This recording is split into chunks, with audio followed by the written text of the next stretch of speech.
was 19 when he visited for the first time. It was very late and my bedroom was pitch black. "Miles," he whispered. "Miles, can you hear me?" My eyes were wide, but only darkness met them. I couldn't see who was talking. "Yes," I whispered back. "A few more years," he cooed into my left ear. "Just wait another few years, and you'll learn who I am." I reached out, trying to touch the producer of the voice. My hands grabbed the air. I turned over and groped for the bedside lamp and flipped the switch. Pale light poured into the bedroom. I was alone. I didn't realize at the time that that would be constant, a theme. It's now been 18 years since I was visited that night. I've spent it by myself. I wish I could call those years happy and productive, but they were in fact the opposite. I am depressed, unemployable. Mentally ill is the official term that lets me collect money for doing nothing but sit at home all day. Well, not quite nothing. I daydream. I fantasize about the man who spoke to me that night. I picture him swooping in and knocking on my door, bringing riches and surprises that would heal my ruined psyche. He'd be my guardian angel, a heavenly respite from my day-to-day misery. For nearly 2 decades, those dreams went unrealized. Until last night. "Miles."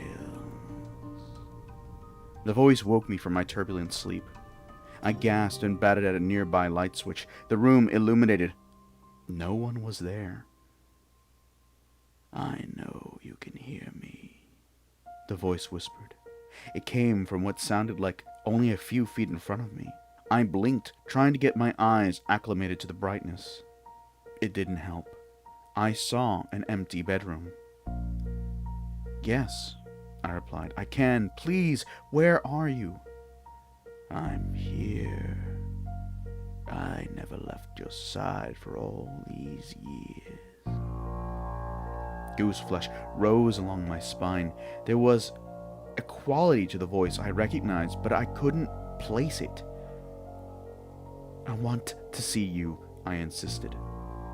"Soon," he promised. "But just listen for a minute. Can you do that?" I nodded. "Where I am, nothing hurts, Miles. There's no feeling of not being good enough. No feeling of failure. Everything is peaceful. Everything is warm. Everything is soft. No edges, no harshness. I know how hard you've reached for those things, and I know you've stumbled every time." Tears fell into my beard. He really did know me. He continued. "I want you to close your eyes and imagine being whole. Picture yourself being loved and cherished, full of untapped potential. See yourself as someone who is adored." I closed my eyes and did as I was told. I pictured myself at the foot of my mother's bed. I was 6, maybe 7. It was winter. Warm air from the heater was drifting across the room and making me feel snug and cozy. I'd just woken up from a nap. I stretched out and stared at the ceiling, an innocent smile forming on my young face. A kind voice broke the silence. My mom was calling me down for supper. I called back and told her I was coming. The bedspread smelled sweet, like her perfume, like her embraces. Cancer would take her from me a year later. The fantasy collapsed. I began to sob. When you open your eyes, you will see something that may shock you. It might frightening. But give it a second, because you'll know what you see is the solution to all this misery you've been forced to endure. Are you ready for that? I am, I replied. Okay. You can open your eyes. My eyelids lifted to the sight of a decaying, hideously disfigured man. My breath caught in my throat. The majority of his head was missing. A Y incision spanned his grayish-green chest and torso. Insect eggs and larvae caked the puckered edges of the crater that had once been his face. What? What is this? I choked out. It's okay.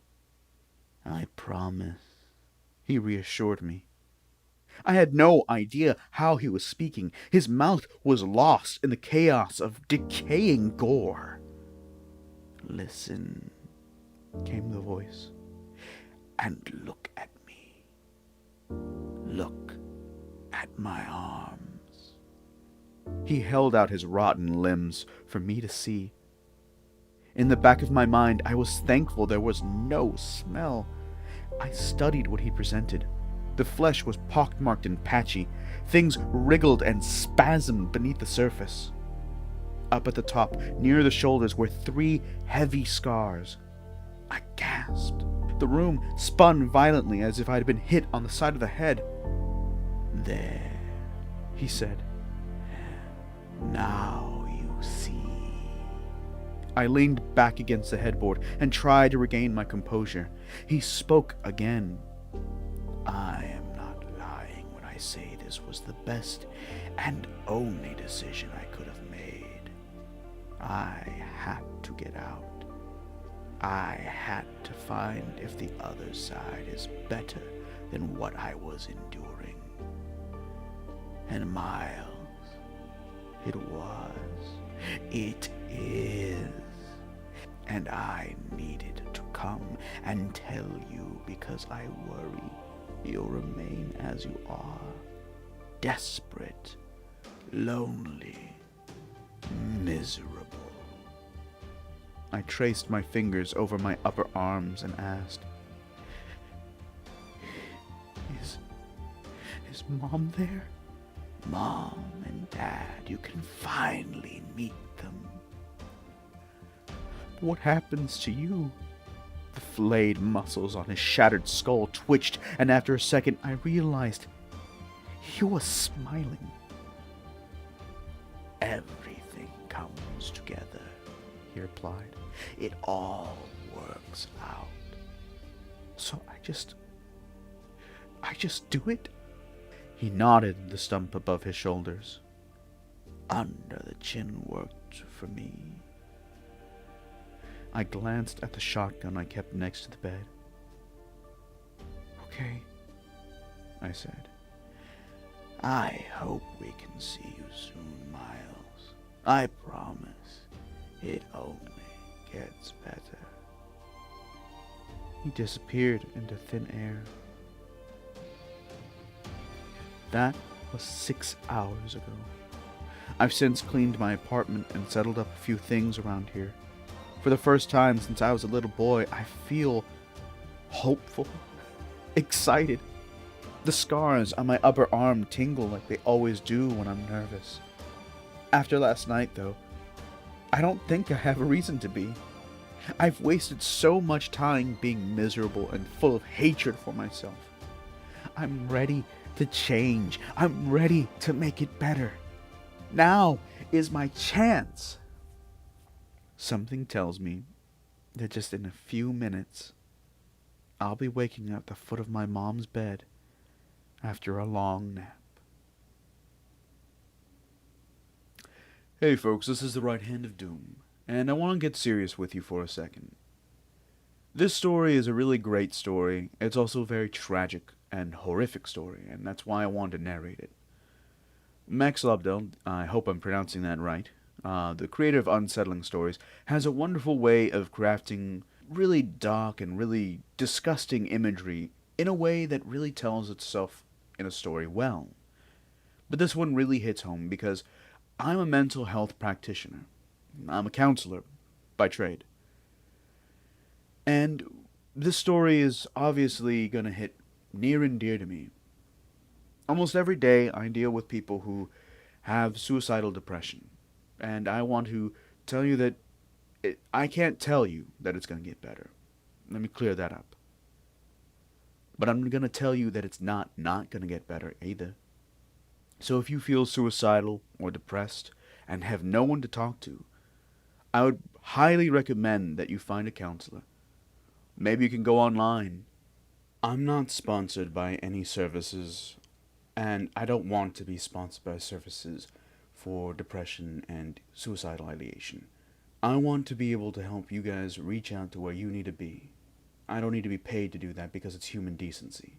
This story and other stories like it really highlight how depression is like having a monster in your life, looming over and making everything kind of shadowy.